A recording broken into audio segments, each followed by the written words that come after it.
శివపార్వతుల వింత వివాహం. ఆదియోగి శివుడు ఇంకా పార్వతీదేవిల వివాహం అనేది ఒక గొప్ప వేడుక. పార్వతి ఒక యువరాణి కనుక ఆ ప్రాంతంలోని ప్రముఖులందరినీ ఆహ్వానించారు.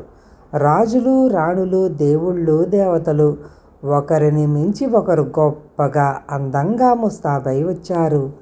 అప్పుడు పెళ్ళికొడుకు శివుడు జడలు కట్టిన జుట్టుతో ఆపాదమస్తకం విభూతి రాసుకుని రక్తం కారుతున్న ఏనుగు చర్మాన్ని ధరించి వచ్చాడు.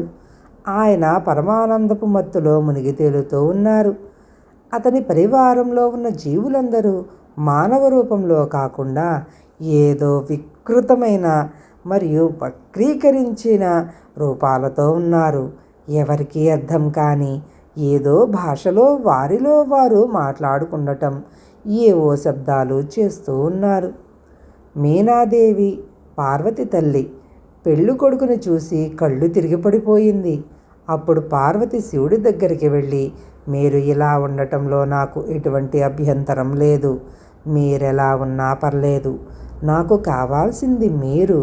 కానీ మా అమ్మ కోసం కొంచెం ప్రశాంతమైన రూపాన్ని ధరించండి అని వేడుకుంది.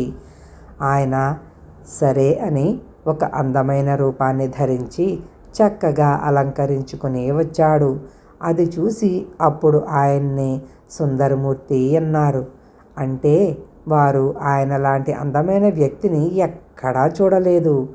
ఆయన 9 అడుగుల ఎత్తు ఉన్నాడు. ఆయన నిలుచుంటే గుర్రం తలతో సమానంగా ఉండేవారని అంటారు. ఆయన దక్షిణ భారతదేశానికి వచ్చినప్పుడు అక్కడ సాధారణంగా 4.5 నుంచి 5 అడుగుల ఎత్తు ఉండే స్త్రీలకి 2 ఎత్తు ఉండేవారని అంటారు. ఆయన దాదాపు 9 అడుగుల ఎత్తు ఉండేవారు. అతి సుందరంగా ఉండేవారు. అందరూ ఆయన్ని చూసి ముగ్ధులయ్యేవారు.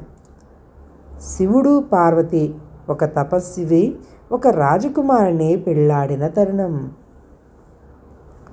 శివుడు పెళ్లిపీటల మీద కూర్చున్నాడు. భారతదేశంలో ముఖ్యంగా ఇటువంటి వివాహాలలో పెళ్లి కొడుకు, పెళ్లి కూతుర్ల పుట్టుపూర్వోత్తరాలను ఎంతో గొప్పగా చెప్తారు. వారి వంశం ఎక్కడి వారు, ఎలాంటి రక్తం నుండి వచ్చారు అంటూ వాళ్ళ వంశవృక్షాన్ని కూడా వల్లెవేస్తారు. పెళ్లి కూతురి విషయానికి వస్తే ఆమె తండ్రి హిమవంతుడు, హిమాలయ పర్వత ప్రాంతాలన్నిటికీ రాజు. వధువు యొక్క వంశం గురించి చాలా అద్భుతమైన విషయాలు చెప్పారు. మరి ఇప్పుడు పెళ్లి కొడుకు సంగతేమిటి అని అడిగారు. శివుడు మౌనంగా అలా కూర్చుని ఉండిపోయాడు. ఆయన ఏమీ చెప్పలేదు. పోనీ అతని పరివారంలో వారి భాషను అర్థం చేసుకోగలిగిన వారు కూడా ఎవరూ లేరు. వారివో అర్థం కాని శబ్దాలు చేస్తున్నారు. పెళ్లి కూతురు తండ్రికి ఇదొక అవమానంగా అనిపించింది. పుట్టుపూర్వోత్తరాలు లేని ఈ శివుడు, ఈ వ్యక్తి నా కూతుర్ని ఎలా పెళ్లి చేసుకుంటాడు? ఆయన ఎక్కడివాడో ఎవరికీ తెలియదు. ఆయన తల్లిదండ్రులెవరో కూడా తెలియదు. ఏ వంశమో కూడా తెలియదు. ఈ వ్యక్తికి నా కూతుర్నిచ్చి ఎలా పెళ్లి చేయను అంటూ కోపంతో లేచాడు. పెళ్ళికి అతిథిగా వచ్చిన నారదముని తన ఏకతార పట్టుకుని ముందుకు వచ్చాడు. ఏకతార అనేది ఒక్కటే తీగ, ఒక సంగీత వాయిద్యం. ఆయన తన ఏకతారాతో టంగ్ టంగ్ టంగ్ అనే శబ్దం చేశాడు. రాజుకు మరింత కోపం వచ్చింది. ఇప్పుడు ఏకతార ఎందుకు వాయిస్తున్నారు? నారదుడు అన్నాడు. ఇదే అతని మూలం. అతనికి తల్లి లేదు, తండ్రి లేడు. అయితే మరి అతనికి మూలమేది? టంగ్. ఆయన మూలం నాదం, ప్రకంపన. నాదం నుంచే ఆయన ఆవిర్భవించాడు. ఆయనకు తల్లిదండ్రులు లేరు, తాత ముత్తాతలు, వంశవృక్షమే లేదు. ఆయన స్వయంభువు, స్వయంగా సృష్టించుకున్నవాడు. పూర్వోత్తరాలు అంటూ ఏమీ లేని ఒక అస్తిత్వమే ఆయన. రాజు మండిపడుతూ ఉన్నాడు. అయినా వివాహం జరిగింది. శివపార్వతుల వివాహం. ఈ కథ దేనికి ప్రతీక? ఈ కథ మనం ఆదియోగి అన్నప్పుడు ఆయన ఒక సున్నితమైన నాగరిక వ్యక్తి కాదని, ఆయన జీవత్వంతో ఎల్లప్పుడూ సంపూర్ణంగా మమేకమైన స్థితిలో ఉండే ఒక మూల రూపం అని గుర్తు చేస్తుంది.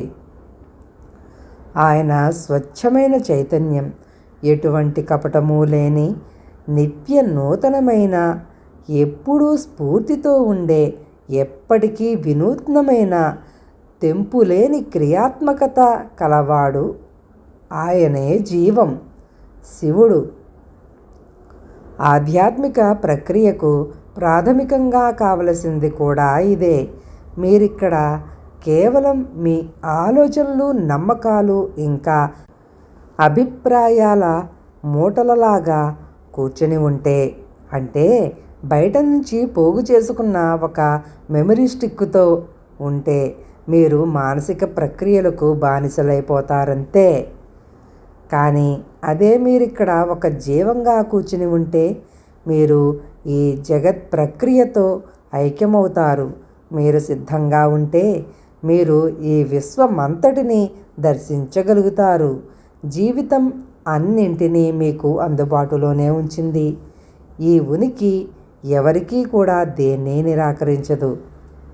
నిరాకరించలేదును. తలుపు తట్టండి, ద్వారం తెరుచుకుంటుంది అనే చెప్పడం జరిగింది. అసలు మీరు తట్టాల్సిన అవసరం కూడా లేదు. ఎందుకంటే నిజానికి తలుపనేదే లేదు. జ్ఞాపకాల పునరావృత జీవితాన్ని పక్కన పెట్టడం ఎలాగో మీకు తెలిస్తే మీరు నేరుగా వెళ్ళవచ్చు. జ్ఞానోదయానికి దారి ఎప్పుడూ తెరిచే ఉంటుంది. ఈ శివపార్వతుల కళ్యాణం ఎందుకు, దీంట్లో ఉన్న అంతరార్థం, అవన్నీ మీరు స్పష్టంగా తెలుసుకున్నారు.